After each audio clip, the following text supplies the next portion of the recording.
Good evening, everybody. I will call the meeting of the Yucca Valley Town Council for March 1st, 2022 to order. May we have a roll call, please? Council members Abel. Here. Dennison. Here. Droz. Here. Lombardo. Here. And Mayor Schooler. Here. And if you'll all stand and join me in the Pledge of Allegiance, led by Councilmember Jeff Droz and followed by the invocation given by Pastor or Chaplain Mike Kelleher, I'm sorry, from the San Bernardino County Sheriff's Office. Please join me in the Pledge of Allegiance.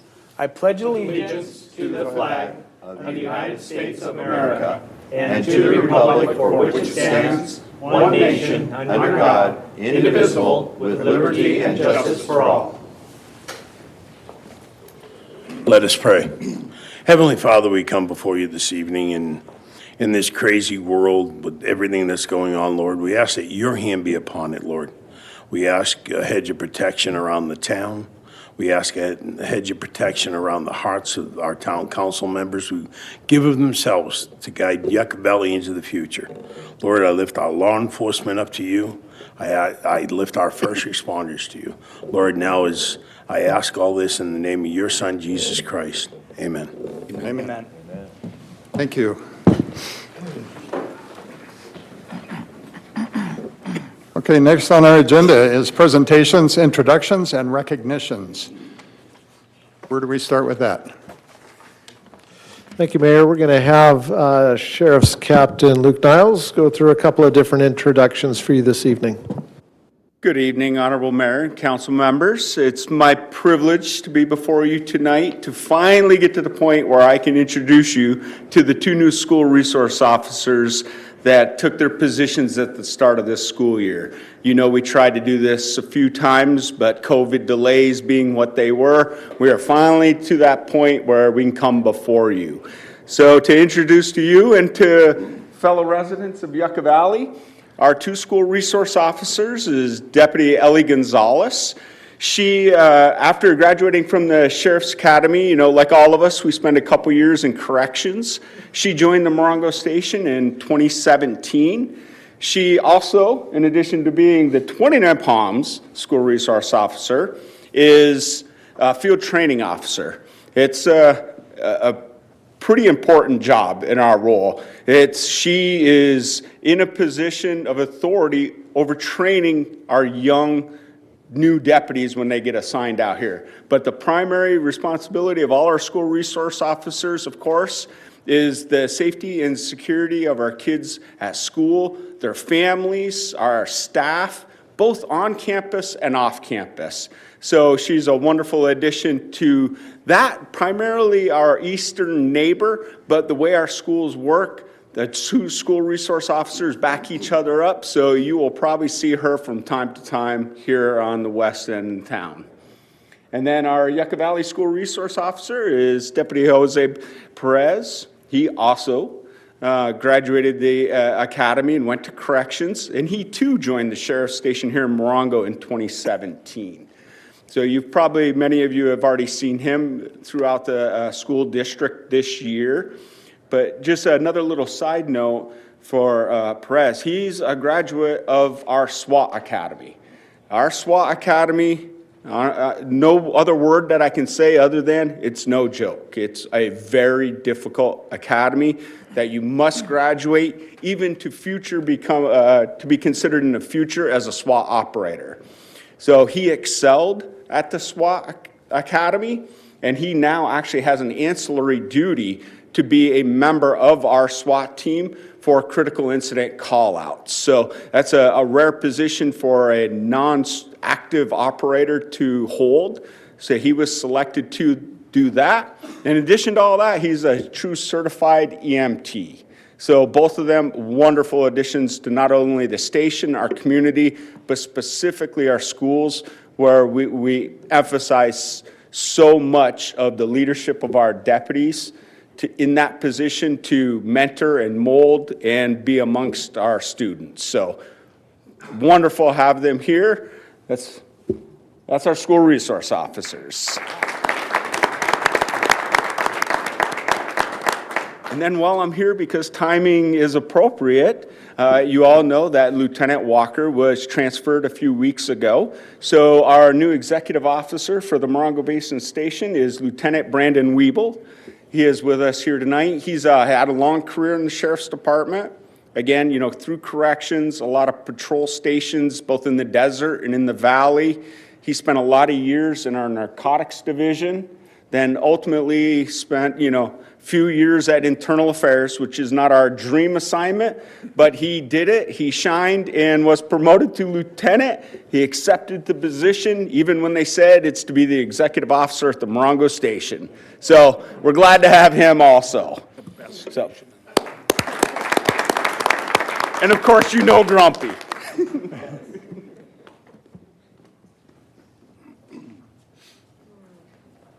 Well, welcome, everyone. Glad to have you here. Mayor, your next presentation this evening is from Chief Tuttle, San Bernardino County Fire Department Quarterly Update. Chief? Good evening, Mayor and Council. My deputy friends usually give me a hard time about the firefighters always going everywhere in packs, but I'm a little outnumbered tonight. We were anticipating Chief Muncie. Sorry to let you down. Could you bring us a fire station? All right.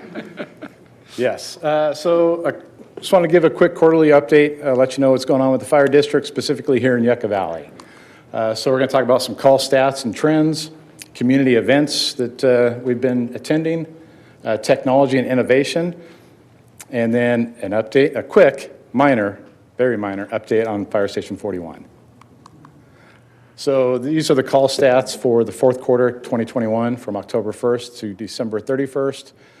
You can see we ran 973 calls. That's just in the town limits.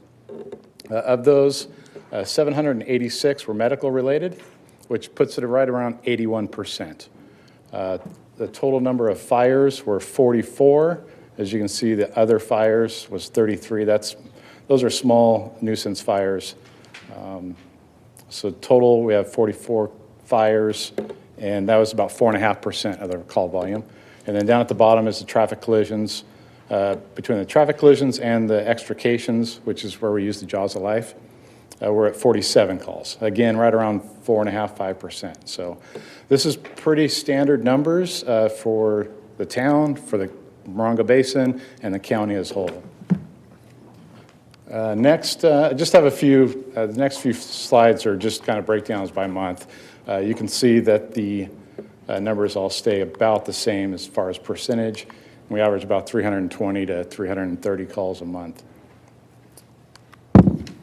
So some community events that we've been doing in the last few months. COVID kind of put a damper on doing school visits, but we have been able to get some school visits in before the latest surge, and then since it's kind of calmed down again, we've had either school kids come to the fire station or we've been out to the schools to do events. And we talk to the kids about the typical fire safety messaging, calling 911, don't play with matches, stop, drop, and roll, calling exit drills in the home, that sort of thing.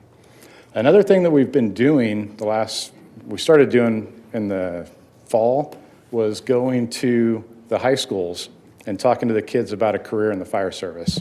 As you may know, public safety has not had a great enrollment or recruitment the last few years. Not as many people want to go into public safety as they used to. So it's harder and harder for us to recruit new firefighters. So we've been going to the high schools and talking to the kids about a career in the fire service. And then on that same note, we've gone to Copper Mountain College and talked to their EMT program about getting a job on our ambulances here in Yucca Valley. So that's a great starter program. It's an entry point into the fire service with a very easy and attainable threshold. Basically, all you need is a high school diploma, a driver's license, and that EMT certificate, and it's a pathway into a fire service career. So we went to the college, talked to the kids, really adults, about that possibility. And then I think we've talked about Mara's Christmas Wish. Once again, we not only collected toys, but helped with the sorting of the toys and the distribution of the toys.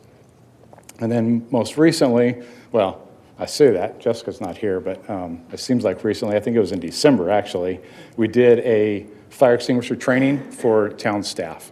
So that's a great opportunity. We have live fire with real fire extinguishers, so people get hands-on experience actually putting out a fire with a fire extinguisher. Are there opportunities for the public to participate in any of those kind of trainings with a fire extinguisher? Excuse me, the only one that really would fit that bill would be our CERT program. All of our CERT members go through that same hands-on fire extinguisher training. It might be something to think about. It seems like it'd be really useful training for those in the public that would be interested in doing it. Yeah, absolutely. It's a useful yeah. skill to know if something goes It is awry. very, very useful, because the first time you use it you don't want it to be, in a Because real we're all live required fire to in your have, house. fire extinguishers in our business, our home, our car sometimes. But knowing how to use them is a little surprising if you haven't used them before. For sure. Yeah, absolutely, yeah. That's a great idea. I'll look into that. Maybe we can put together a program. Great.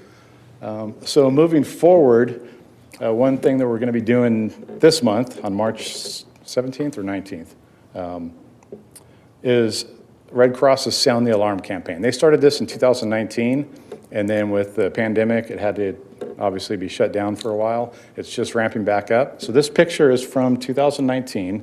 It's one of our fire engines out of a station in San Bernardino. But the reason I put that on there is because some of our local Morongo Basin CERT members are actually in that photo. So Red Cross reaches out to all kinds of volunteer groups and asks them to help along with the local fire station. And what they do is they go give out free and install free fire smoke alarms to any resident. So they've been concentrating on mobile home parks. So our local Red Cross group reached out to us, and in partnership, we're going to go to Gates of Spain and Aztec Estates on March 19th. So that's a great program. We're proud to partner with the Red Cross on that. They also gave us fire extinguishers to keep on the fire engine. So if we're in a house on a call and they don't have a fire extinguisher, we can provide them with one free of charge. Technology and innovation. You've heard Chief Muncie talk about technology and innovation. We've had the Fire Marshal's office here talking about some of the apps they put together. So this is one of the latest that we're working on. So when I was a firefighter, we had actual map books, like paper map books. And then we had our pre-plans were in a 3-ring binder. And it was all the mobile home parks, apartments, schools, businesses. And it was a hand-drawn map sometimes with the unit numbers, where the utilities were, the fire hydrants, the sprinkler connections. All that stuff was basically in a 3-ring binder. So as technology has improved, all of our fire engines and ambulances all now have computers in the vehicle, and they get all of our dispatch information goes straight to the computer with mapping built in. And it shows where the hydrant is and the address, but it never did this, tell you where unit 44 was at Mohawk Apartments. So we're working with a company called First Due, and they're going to seam those two products together so that our mapping that's already on our fire engines, there'll be an icon, you click on it, and it'll bring up the pre-plan. So we're beta testing that here in Yucca Valley starting next month. And then there's another a screenshot of a commercial building in San Bernardino from the same company. So you can see there the sprinkler connections, the hydrants, all the utilities, water, gas, electricity, all that is notated on right there on the computer. That just talks about what I just talked about. The other thing is it makes it easy for us to update the information. So even since we went to computers in the fire engines, we still had those old map pages and those old pre-plans. We just scan them and then save them on a file on that computer. But then you got to exit out of your mapping and then go into a different. So this is all going to be seamless. It's going to be part of the mapping project or program, and we can update it as things change. If there's a change in Knox box location or a change in contact for the building, we can easily change it. And then finally, Fire Station 41. Really, there isn't a lot to update. We have the funding. The funding is secure and allocated for the project. We're still in the planning stages. We're going through what we actually need for a fire station. As I've mentioned before, I want this station to serve the community 40, 50 years into the future. So not only what we have and need now, but what we need tomorrow. So that's part of the design elements, and then that kind of drives the land acquisition, because we need a piece of land big enough, but also in the correct location. So stay tuned. I'm hoping that as the project moves along, we start building some momentum, and I have some better, bigger news and more exciting updates for you regarding the fire station replacement. And that's all I have. That's the end of my report. I'd be happy to answer any questions. Yes, sir. A while back in the council, we had to make the decision to put medians in the we approved medians for the highway. Caltrans actually put them in, I think, but have you seen a decrease in the number of accidents on the highway with the medians, or is it hard to evaluate that because we have so much more traffic now than ever before? Yeah, it is hard to evaluate without going through and running some reports. Anecdotally, I haven't seen a huge drop-off, but we've also seen more traffic, Are the since those came in. fatalities happening on the highway, or are they happening off-highway? More. Is there any Again, pattern to anecdotally, it? without going through some reports, off the top of my head, I think I've seen and heard of more off the highway than on the highway. Okay. But again, that's just It's hard kinda- to evaluate. Yeah, it's Okay, I was just just curious if you had what any I'm insight. aware of. My understanding is the fire, the fire tax is going to be going back to the voters, is that correct? Yes, so the Red Brennan Group, they got enough signatures to put it back on the ballot. It's slated to go on the June 2022 ballot, so coming up soon.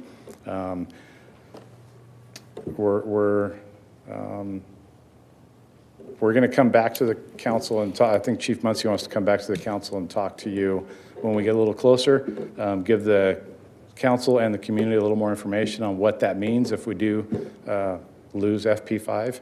I can tell you it's worth about $41 million, FP5, and it's an all or nothing the way it's written. So if it gets repealed, we lose the $41 million, which is devastating to our So it was just a straight up repeal, it wasn't a compromise or any kind of a solution? No, and I haven't seen the language personally, but as far as I know, it's just a full repeal.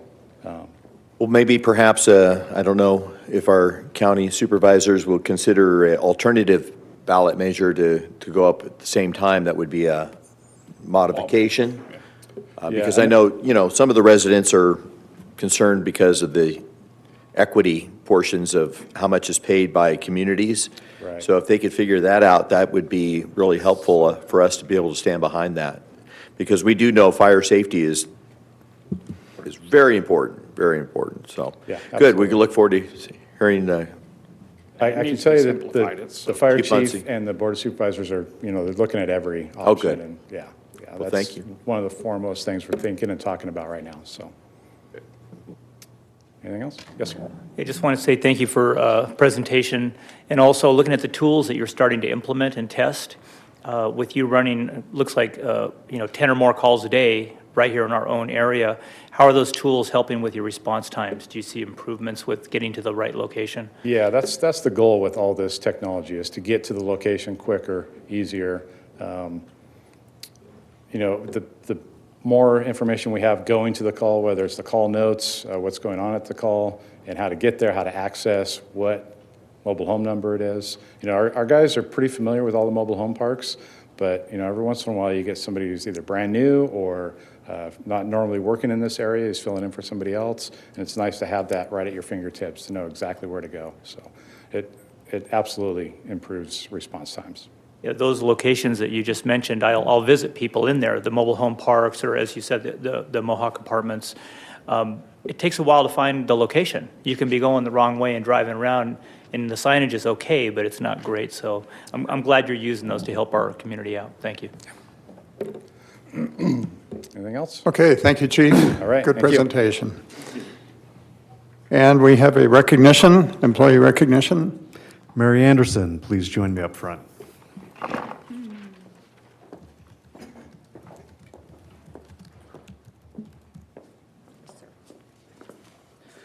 Well, Mayor and Council, as we've indicated, there's a series of retirements that are going to be coming before you in the next few years.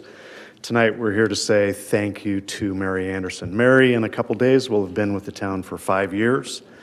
and that was after 27 and a half years with San Bernardino County.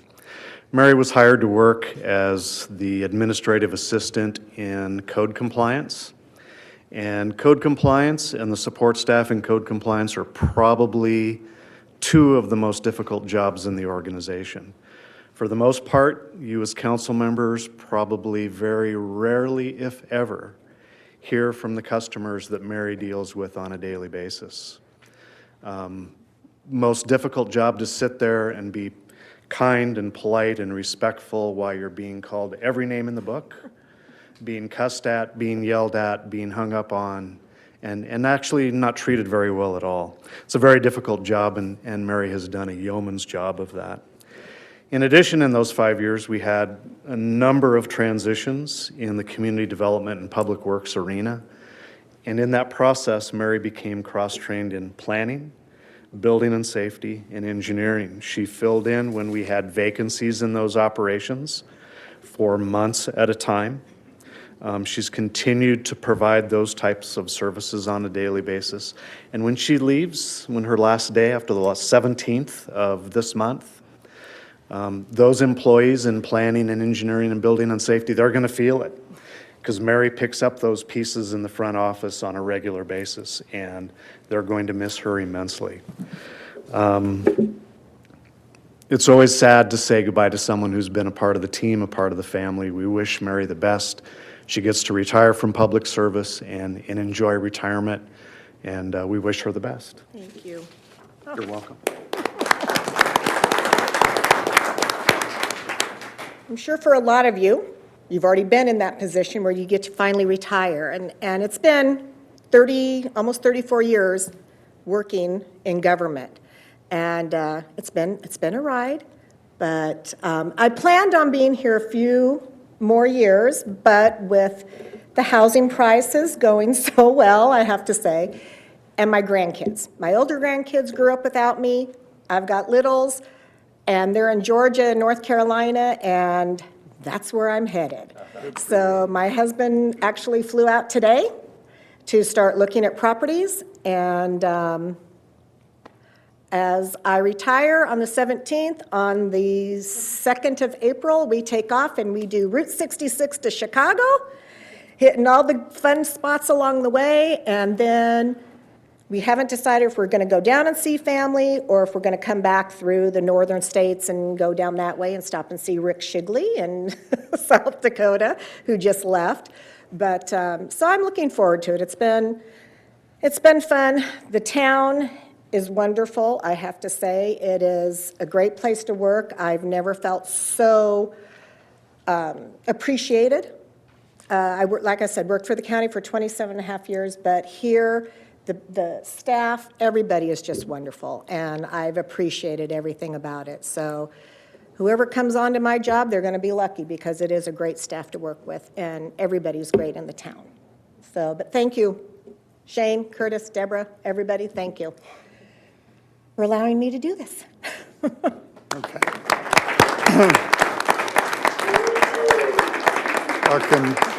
Congratulations, Mary. It sounds like you have an adventure ahead of you, and thank you for your time at the town. Okay, moving on to the approval of the agenda. Is there a motion to do so? Mayor, I'll approve tonight's agenda. I'll second.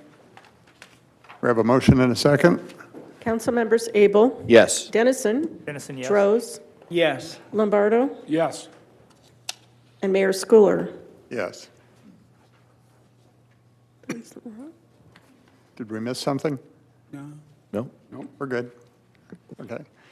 All right, the consent agenda. All items listed on the consent agenda are routine matters or formal documents covering previous town council instruction. Items are enacted by one motion and a second without separate discussion unless a member of the town council or town staff requests dialogue on a specific item at the beginning of the meeting. Requests for public comment on the consent agenda items should be filed with the town clerk. Were there any requests filed with the town clerk? I don't have any requests to speak here, no. Does any member of the public wish to speak on any item on the consent agenda? Or we do? We have one person requesting to speak. Margaret Strachan, I request you to unmute. You have 3 minutes. Good evening. I wanted to speak regarding item 6. And my concern is that the issue is not addressed by what was proposed at the last Planning Commission meeting. There was talk about a 300-foot rule, and that sort of disappeared so that people can live in a hotel district essentially and get no relief from the additional controls that are supportive and I agree with. So my concern is the density rule is not addressed on item 6. Thank you. Is there any other comment? No. Did we want to respond to that item? Mayor, I would suggest that at this time, you may want to pull the item. Item number 6 from the remainder of the consent agenda. I believe you may also want to pull item number 5, the town council meeting minutes. And then those can be acted on separately, and then take a motion on the remainder of the consent agenda first. All right, Mayor, I'd like to make the motion that we approve 4 through 9 and pull items 5 and 6 at this time. I'll second. We have a motion and a second. Who was the second? I apologize. Thank you. Councilmember Lombardo? Council members Abel, Yes. Dennison, Yes. Droz, Yes. Lombardo, Yes. Mayor Schooler. Yes. Okay, so we'll take these in order. We'll take item number 5. That item is pulled. Mayor, since you're going to be discussing those items, I'm going to have to recuse myself, step out, and come back after you guys are done with 5 and 6. And I will recuse myself also from both items. Okay, thank you. So discussion on item number 5. I believe that was just town council minutes from before. So can we have a motion to approve item number 5? I'll move the item, number 5. I'll second. We have a motion and a second. Council members Dennison, Yes. Lombardo, Yes. Mayor Schooler. Yes.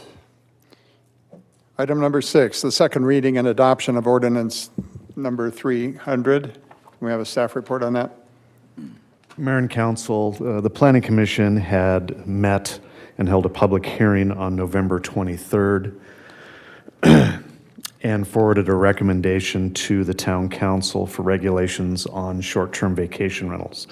Town council held a duly noticed public hearing, and in consideration of those short-term vacation rentals, there were 2 policy considerations that were somewhat divergent from the town's prior regulations. Those included a density or a distance requirement between short-term vacation rentals and a cap, a maximum number of rentals that would be allowed in the town.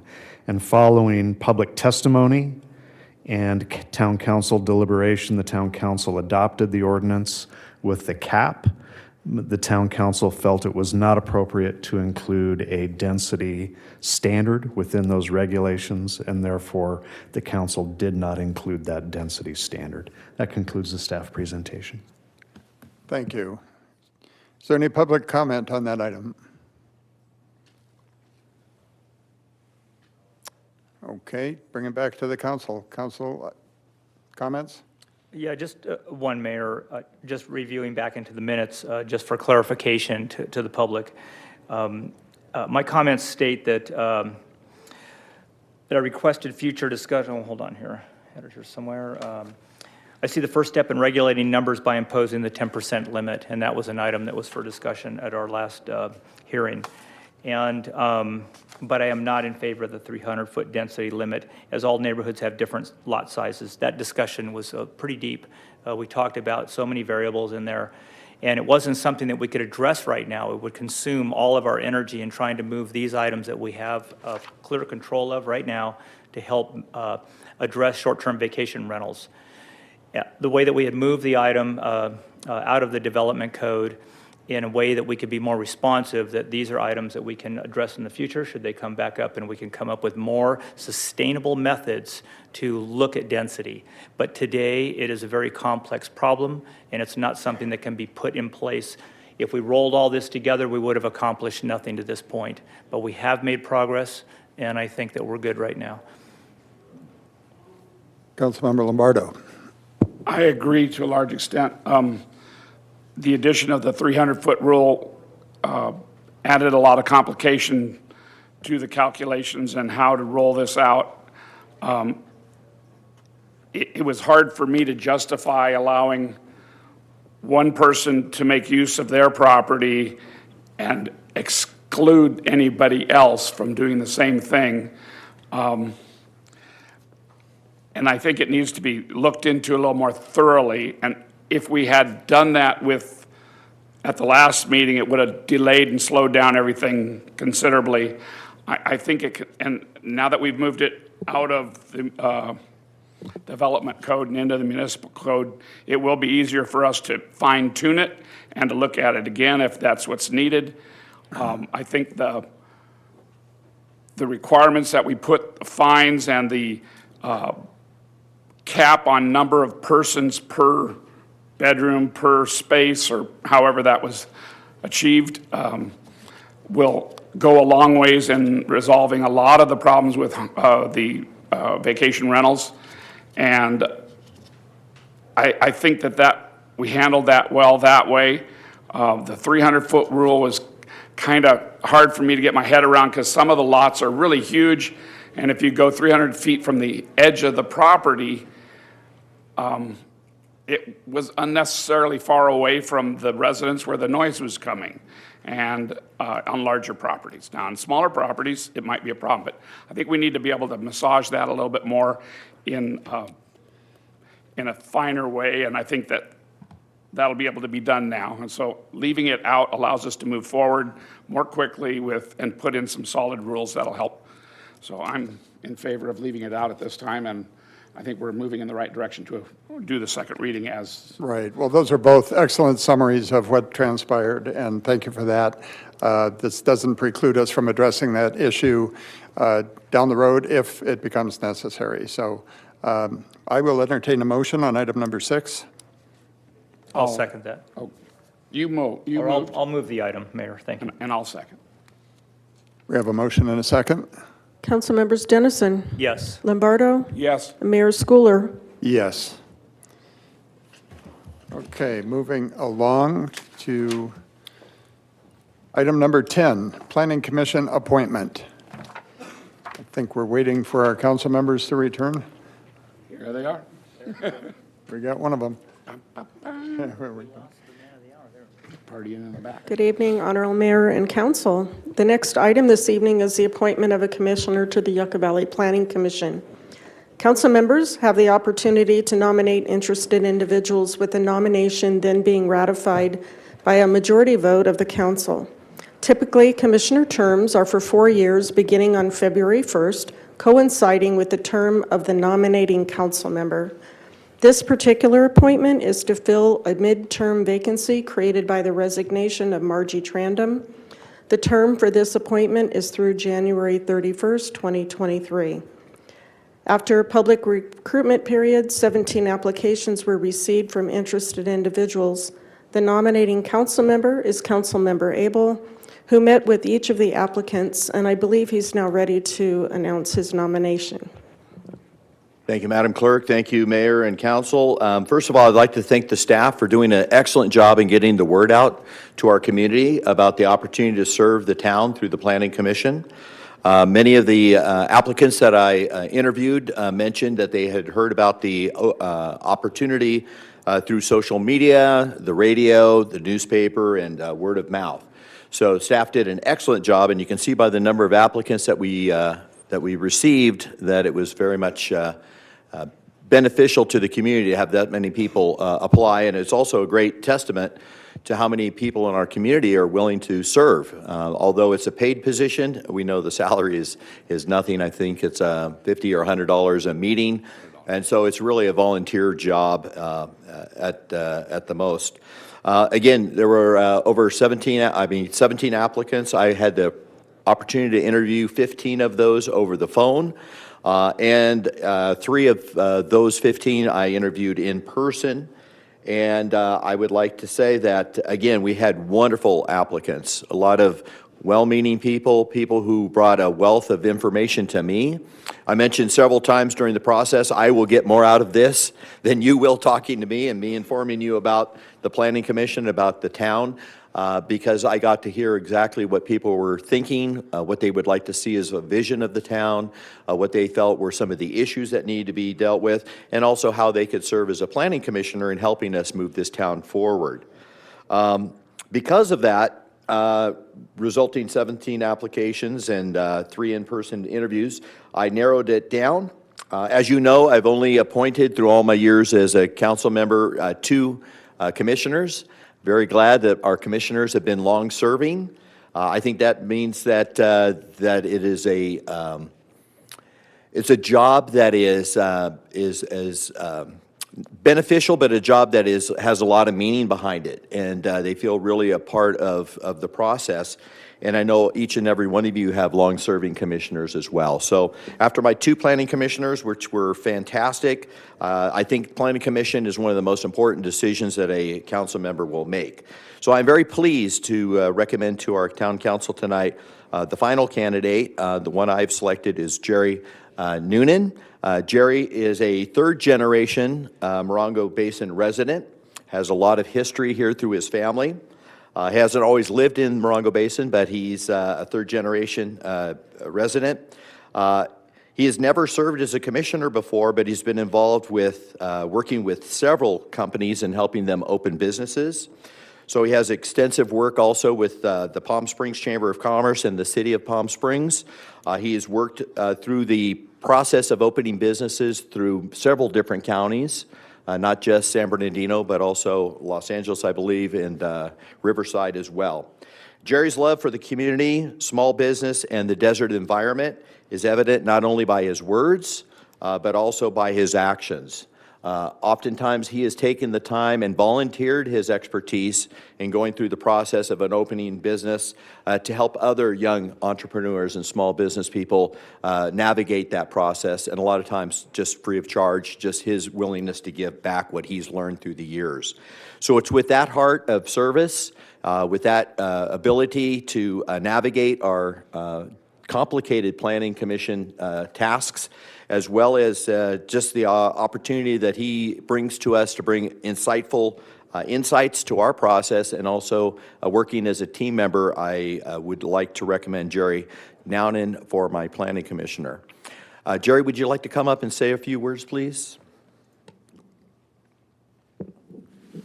Honorable Mayor, Council, I am honored to accept this potential appointment. And Councilman Abel, I could not have said it better myself. In fact, you get me, man, so thank you. Really, I appreciate it.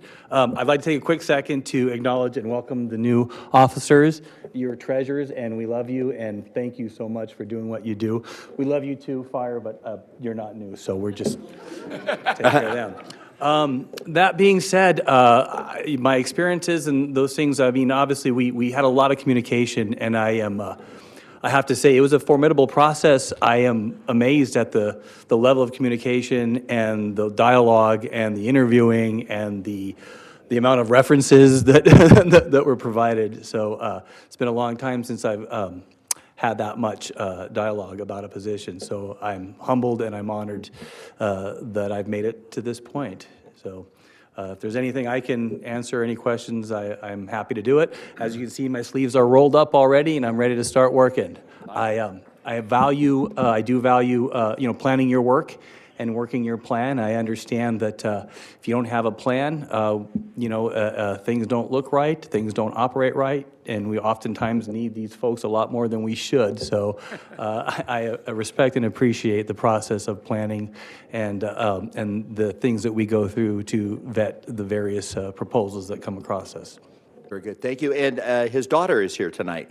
You want to introduce Ariana? Well, yeah, actually, the 2 of them there, Ariana Oh, 2 and of them. Madison, both my girls are I graduated, a class of '86, Yucca Valley High School, and they're graduate and a current resident, and my friends have come out to support me and Very good. and their mother, so thank you. Well, thank you. So, Mayor, I would like that Jerry Nounan to be appointed. That's my recommendation. I'm looking for a second or any other discussion. It is Noonan, N-O-O-N-A. Noonan. Sorry, Did yeah, I- my bad. Did I yeah. say Nounan? Yeah, yeah. I'm sorry, Noonan. Noonan. Thank you. Councilman, or Mayor, I'd like to second that item. Any other council discussion on that before we take a vote? Mayor, it might be appropriate to take public comment on the item. Thank you. Any member of the public wish to comment on this item? Nobody online? Okay, we do have a motion on the floor and a second. Can we have a roll call vote, please? Council members Abel, Yes. Dennison, Yes. Droz, Yes. Lombardo, Yes. and Mayor Schooler. Yes, and welcome to the team. We're glad to have you. Thank you.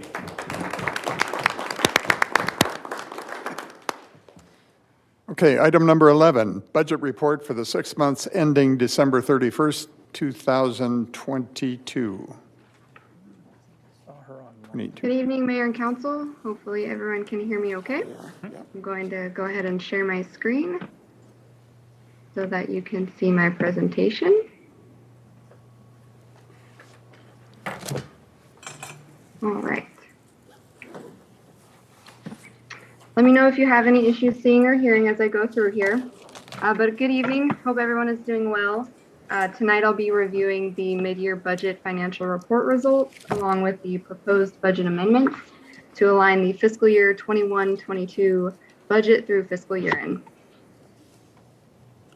So as I just summarized there, the mid-year budget review indicates the projected year-end results, which are currently in line with the fiscal year 21-22 amended budget. And there are some proposed amendments in there to align with some expectations throughout the next few months.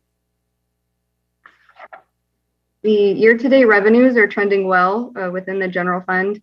Mid-year results are reporting higher than original budgeted expectations. Major revenues that have increased from prior year include property tax, which has increased by $226,000, sales tax by $213,000, and transient occupancy tax revenues have increased by $248,000. So all major revenues are trending upward through year or mid-year. Other revenue categories are also trending higher than budgeted expectations, especially community development revenues, which have increased by $217,000 in comparison to prior year, and also community services revenues, which have exceeded the current budget by 28% by mid-year. Most major revenue sources are received later in the year, so usually you'll see those climb from January and February, especially as we receive a large portion of our property tax payments in January. And then the largest sales tax payment usually throughout the year is through fourth quarter in December after all the holiday shopping. So we receive that payment in January, which is after this report is over with. As can be seen here, community development revenues have exceeded mid-year expectations due to an increase in building development, plan check fees, and also the Western Joshua Tree pass-through fees that are then paid to the state are included in that budget or that revenue amount there. Total expenditures are trending less than mid-year expectations. They, as of December 31st, are at only 48% of the current amended budget. Some increases from prior year include the continued reinstatement of services and programs from the prior year reductions. So this graph is great. It took me a while to make sure that those big dips in the bottom were normal, and they were. Trust me, I spent like an hour on it. Personnel services, as you can see, is that blue line there. It has steady trend and steady increases over the years, which are reflective of the necessary increases to accommodate the expanded services and regular annual adjustments. In addition, you'll see that kind of sharper increase in 2020 and 2021. And that's because it includes the additional pension contributions that the town paid to CalPERS within those 2 years. Both contract safety and operating supplies and services reflect that sharp decrease in fiscal year 2021. And those demonstrate the reductions in spending due to COVID-19, and then also the supplementation of contract safety costs by Measure Y and the CARES Act funding. So I went ahead, since I struggled with those dips, I put together this graph here for you to kind of give a clear picture of kind of how public safety contract costs have gone over the years. So this slide demonstrates a bit more comprehensively the total public safety contract costs over time. The blue column demonstrates the general fund's contribution, the red column is the Measure Y supplementation, and the green column is the prior year's CARES Act contribution. So overall, you can see that contract safety costs have regularly increased at a normal rate. So to amend the proposed budget amendments through mid-year include revenue adjustments, which are all reflective of the current receipts and then expected trends through year end. These increases would be considered conservative, as all current proposed revenue totals are equal to prior year levels. So the current receipts show that those revenues will trend higher than what's proposed here, but just to kind of stay within bounds and wait to see what happens, we figured we would at least align it to last year's year-end actual results. The general fund expenditures proposed for amendment include increases to both personnel service and operating supplies and service costs. The total increase for expenditures is $544,000. So the proposed amendments are detailed here, and then they're also included in the staff report attachments. Personnel costs are to accommodate 2 new full-time positions for the planning department. And then the operating costs include one-time professional service fees for IT-related and administrative projects. Event operating costs increase included there is to prepare for a potentially expanded summer program, including summer concert series. And then lastly, the utility rates have increased for both the town's water and electric service providers, and those require an increase in those projected costs through year end. The town's reserve policy range is currently approved at 50 to 55% of the current fiscal year's appropriated expenditures. With the proposed budget amendments here, the general fund balance is projected to be 60% of operating reserves, for a total fund balance of projected fund balance of $15.7 million. Oh, sorry, my clicker got crazy. There we go. The special revenue funds that are proposed for amendments are summarized here and detailed within Exhibit B of the staff report. Firstly, the creation of the debt service fund is in response to the closure of the town's debt issuance and will assist in the tracking of the loan balance and the payments. The HSIP grant that was funded for the Yucca Trail Warren Vista project, that was completed, and the final reimbursement was received in this fiscal year. So that was higher than the current budgeted amount, and so we wanted to make sure that we amend the budget to reflect that, and then also calculate the remaining funds that were originally appropriated from development impact fees to help assist with those grant costs or the project costs. And so now that that project is over, we're going to return those funds to source, which is the development impact fee fund. Capital project reserves have been proposed for an allocation to assist with the town's property capital maintenance costs, and then also the replacement of 1 heavy equipment asset to comply with the state's current emissions programs. And then finally, Measure Y and Measure Z have recommended increases to their total projected revenues with the creation of a capital project contingency balance in Measure Y. So here's just Measure Y and Z revenue trends. They are still trending upward and have been increased with the current year budget to the prior year actual levels, as I mentioned. Current receipts trend higher than this amount, but staff recommends budgeting conservatively until year-end results can be reviewed. So the recommended action before you is to receive and file the mid-year budget report for fiscal year 21-22, adopt the resolution amending the fiscal year 21-22 general fund and special revenue fund budgets as identified in Exhibits A and B, and then to amend the authorized position list as identified in Exhibit C. So I'm available for any questions, and I'll stop sharing my screen now.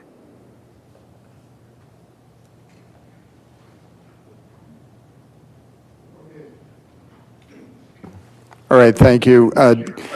Do we have any member of the public that wishes to comment on this item? Anybody online? No? Hearing none, seeing none? Bring it back to the council. Any members of the council wish to comment? Councilmember Lombardo. As typical for you, Jordan, your presentation is extremely well organized and clear. You make those numbers understandable, I think, to the most part. And it looks like we're in very good position, and I thank you for your hard work and the staff that supports you. Any other, okay. I'll entertain a motion to approve the item. I'll move that we receive and file the mid-year budget report and adopt the resolution amending fiscal year 2021-22 general fund and special fund budgets as identified in Exhibits A and B, and that we amend and the authorized position list as identified in Exhibit C. Mayor, I'll second. I have a motion and a second. Mayor Pro Tem, seconded. Council members Abel, Yes. Dennison, Yes. Droz, Yes. Lombardo, Yes. and Mayor Schooler.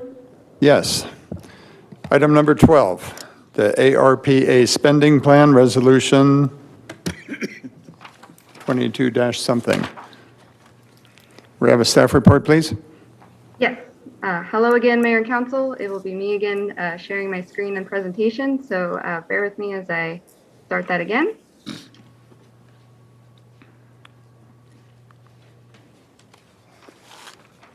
There we go. All right, I'll be reviewing the American Rescue Plan, which also has the proposed spending plan for the coronavirus state and local fiscal recovery funds. Overall, we'll just refer to the American Rescue Plan as ARPA as I go through this to kind of help speed things along here. So to summarize and provide a background for the American Rescue Plan, also known as ARPA, presented are some key dates that has brought the town to this point of review. The American Rescue Plan was passed into law by Congress in March of 2021 as part of the response to COVID-19. Included in ARPA was an allocation of funding to state, local, and tribal governments. In June of 2021, the town was designated as a non-entitlement unit and was notified that it would receive $5.2 million in total funding. The town certified for those funds and received the first half of funding in the amount of $2.6 million. As of January 2022, the Treasury Department released its final rule, which is the outline for expenditures and reporting guidelines, which has allowed for the town staff to review and then propose the appropriate spending plan that's here for you tonight. So after that review of the final rule that was provided by the Department of Treasury, it has been determined that the most advantageous allocation of the ARPA funds would be via the allowance for replacement of lost public sector revenue. So utilizing this allowance would provide for the full amount of funding to be allocated for government services and then provide streamlined reporting requirements. The spending plan presented here on the screen and then also within the staff report reports the full $5.2 million allocation to go to a portion of the annual public safety contract costs over a 2-year period.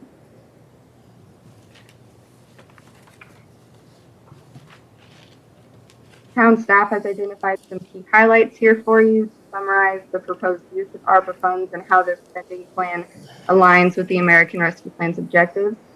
Firstly, the proposed spending plan ensures compliance with the final Treasury regulations and ensures that the town will be able to comply with the program spend down requirements. So in general, the spend down needs to be completed by 2026 and reporting will continue until the amount is spent down. It also maximizes the town's reporting efficiencies and reduces the administrative burden and also the related costs for tracking the funding expenditures. As a federal award, the town's use of funds will be subjected to annual single audits, and to ensure compliance, it will most likely be subjected to future federal oversight of some kind. Therefore, it's reducing the complexity of funding and will alleviate much of the burden of tracking, while also alleviating the general fund of around half of the public safety contract costs over the next 2 years. So the recommended action before council is to approve the ARPA spending plan and then amend the fiscal year 21-22 general fund budget and special revenue fund budget as identified in Exhibit A. I'll stop sharing my screen and be available for any questions. Thank you, Jordan. Do we have any member of the public that wishes to comment on this item? Anyone online? No? I'll bring it back to the council. Any council members wish to comment on this? I'd just like to mention that I appreciate the work that staff has done and Jordan has presented. It reduces a lot of overhead on our staff and optimizes the use of the funds in an appropriate way. So I appreciate that, always trying to make the most with our staff and reduce a lot of long engagement into these management of funds. So good job. Thank you. Seems like a really good way to approach this so that the money is usable quickly and efficiently. Sometimes the requirements for the federal money accounting is pretty burdensome.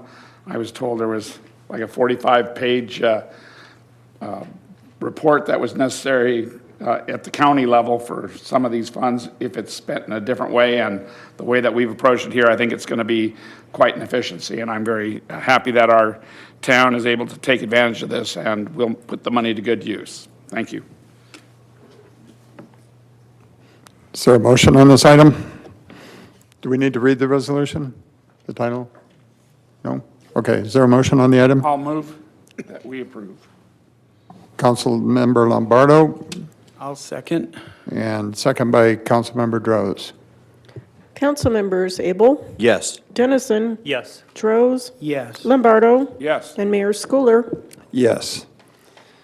Future agenda items. Does any of the council members have a future agenda item for us tonight?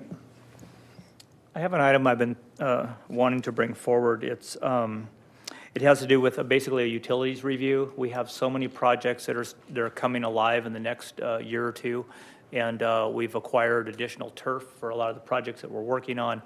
So I started looking at ways, and you look at the line items on the budgets, but the cost of utilities and the escalating costs that we see, and how can we offset those? We've talked in the past about different methods for supplemental water, probably different production methods of power, and just conservation. So as we're looking to make improvements to a lot of buildings, I thought it'd be something to do with utility reviews, planning, and future options. Not a bad idea. Do we have consensus You with to me? put that on a future agenda item? And it could be just, quite a bit in the future. It's not an item, but something to start thinking about as we move forward. Okay, thank you for that. Thank you. Public comments. The town council takes this time to consider your comments on items of concern which are not on the agenda. When you are called to speak, please state your name and community of residence. Please limit your comments to 3 minutes or less. Inappropriate behavior which disrupts, disturbs, or otherwise impedes the orderly conduct of the meeting will result in forfeiture of your public comment privileges.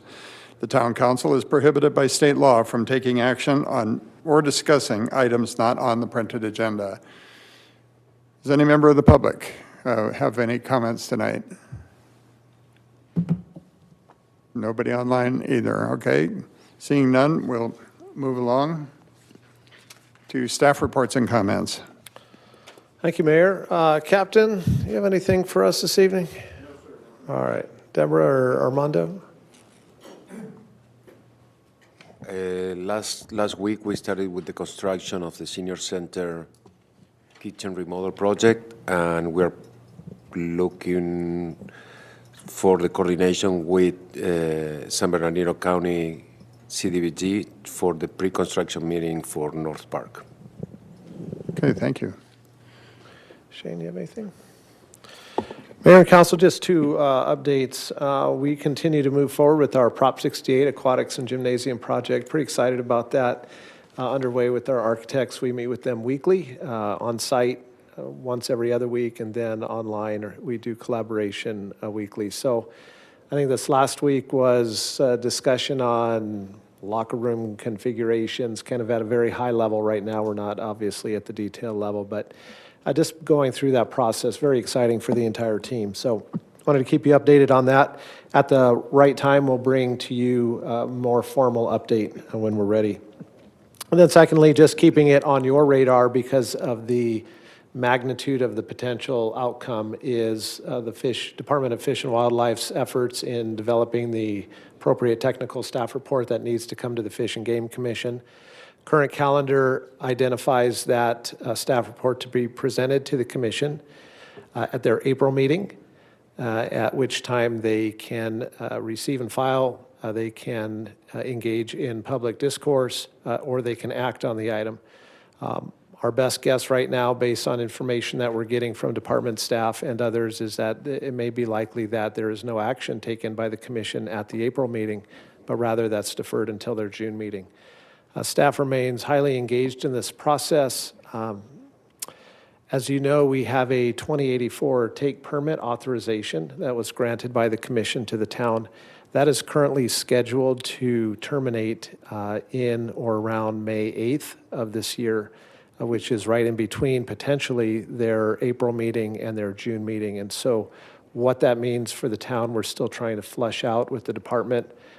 It may mean that at that point, the town is no longer able to issue any permits of any type unless that's extended in some form or fashion. So I just want to keep that not only at the council's level, but also for the community. It's a big deal, and the potential outcome can impact a town in ways that, quite frankly, are unknown, but can be very, very significant. So that's it, Mayor. Appreciate your time today.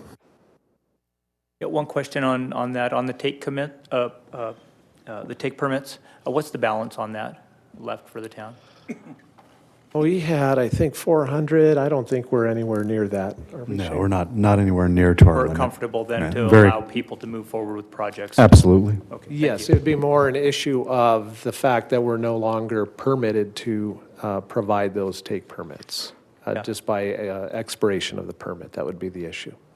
Oh, okay, so even those that have been issued, the May 8th or around there would apply to those permits if they haven't been executed?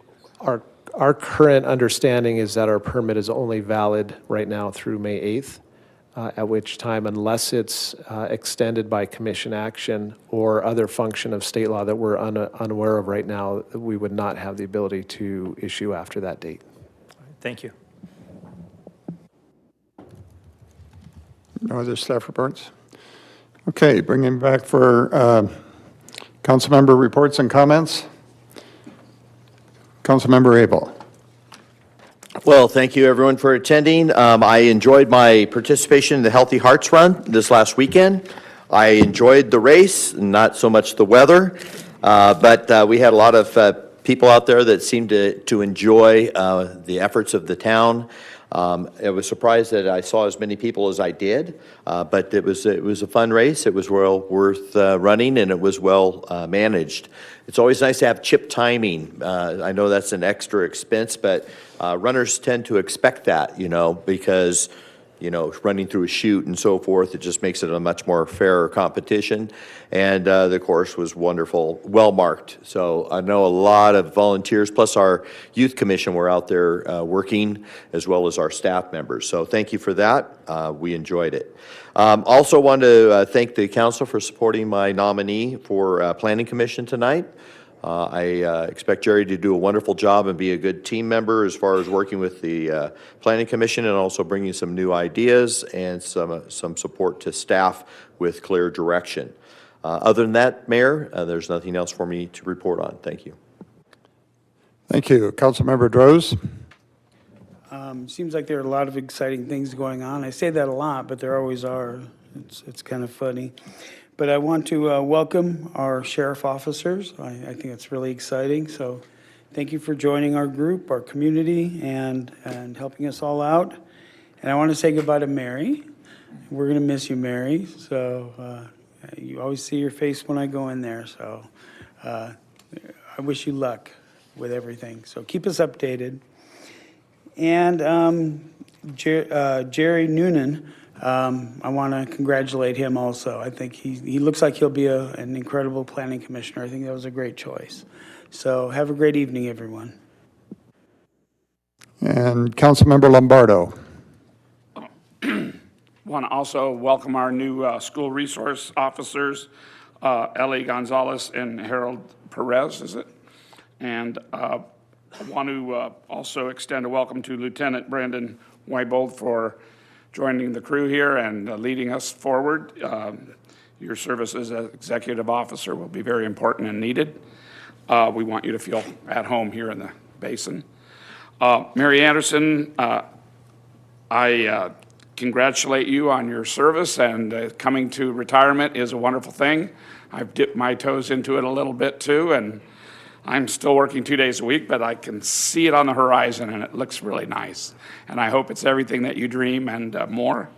A lot of adventure out there, and Route 66 is something I want to do too. It really sounds fun. I used to live in Chicago and San Bernardino, so I've been at both ends, but I want to do through the middle. As long as they don't ticket my Porsche, I'm okay. I want to welcome Jerry Noonan and say that his experiences and his understanding of business will be greatly appreciated in our Planning Commission. I want to congratulate Council for picking such a wonderful person. Councilman Abel, you did a great job in that. I think he's going to be a tremendous addition to the Planning Commission. Very capable people there. I think that's about, I do want to mention that I kind of did an informal survey of people that I run into. I ask everybody I see, what's your feelings on the town's rodeo? And is it something you think the town should spend energy and funds on to continue in the future?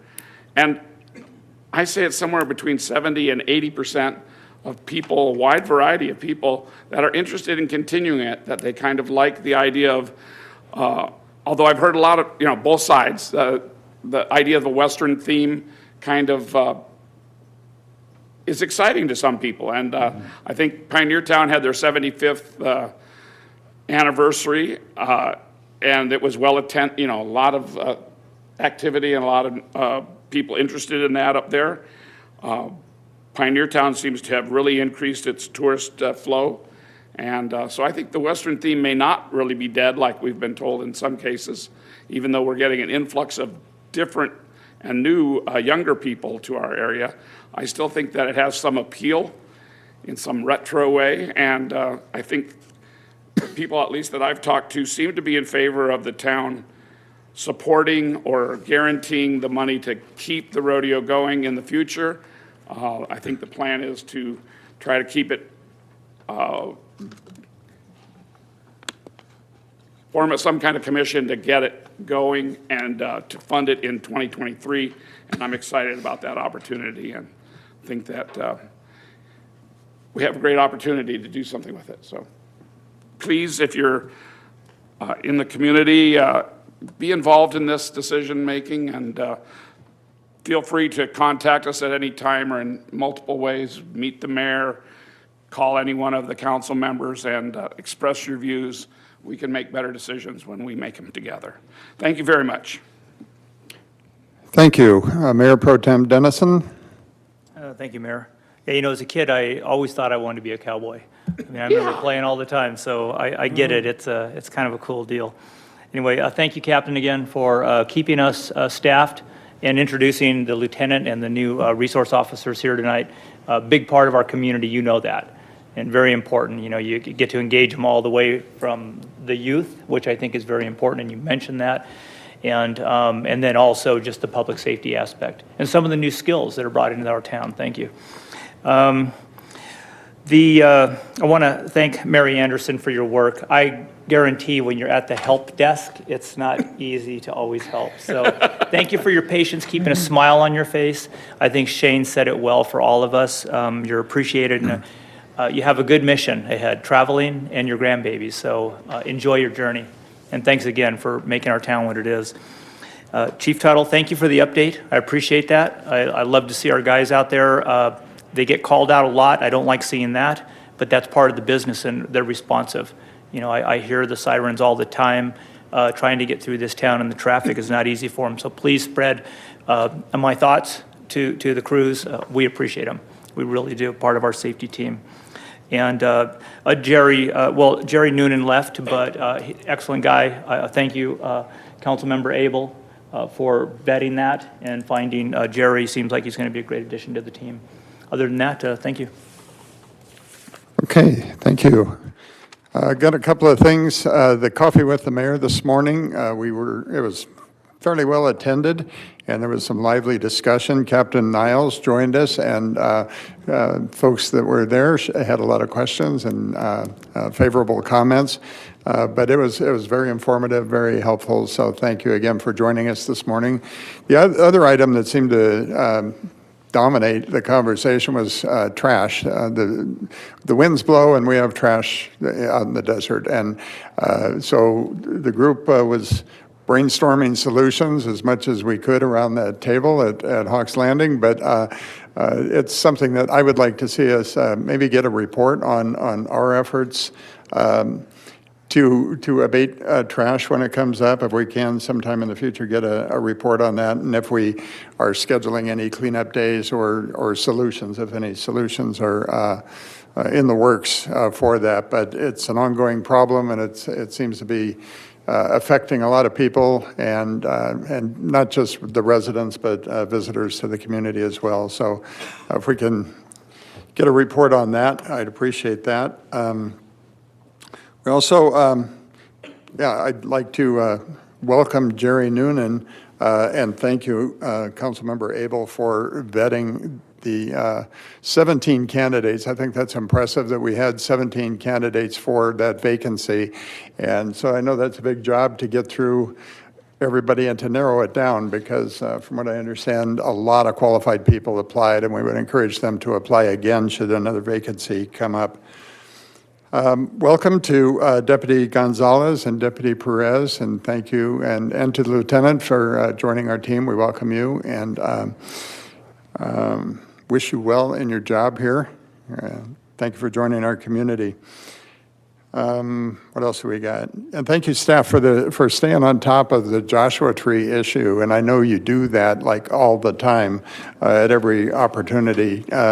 That's super important to our community and future development in our community. So it feels like we're at the table whenever we have a chance to be there, and so I appreciate that. What else do we have? Best wishes again to Mary Anderson in your retirement, and I think that exhausts my list. So thank you, everybody. If there's well, I guess I need to read this. Upcoming meeting schedule. Oh yeah, I wanted to thank Chad Harrington for joining us tonight in place of Tom Jacks. Thank you for taking the time to be with us tonight. Upcoming meeting schedule, the next regular meeting of the town council will be held on Tuesday, March 15th, 2022 at 6 p.m. in the Yucca Valley Community Center Yucca Room. There being no further business, I will adjourn the meeting.